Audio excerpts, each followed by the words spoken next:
নারায়ণগঞ্জবাসীর জন্য সুখবর। নারায়ণগঞ্জে মেট্রো রেল যুক্ত হবার কাজ এবার আরেকটু আগালো।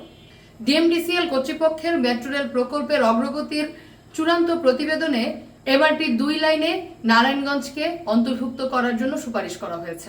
সুপারিশ অনুযায়ী এমআরটি 2 লাইনের রুট অ্যালাইনমেন্টকে বর্ধিত করে সেখানে নারায়ণগঞ্জকে অন্তর্ভুক্ত করে পুনরায় সড়ক পরিবহন ও মহাসড়ক বিভাগে প্রেরণ করা হয়েছে।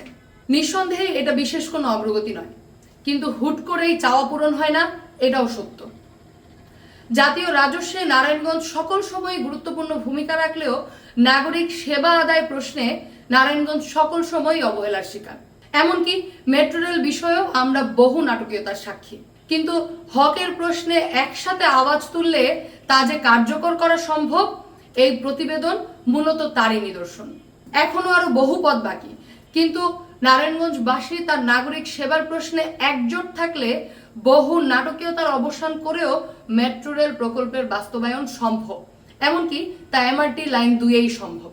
ফলে বহু বিরোধের বাইরে আসুন নিজের নাগরিক অধিকার প্রশ্নে, নিজের নাগরিক সেবার প্রশ্নে সকলে থাকি একসাথে। কারণ নাগরিকের ঐক্যবদ্ধতাই নারায়ণগঞ্জের শক্তি।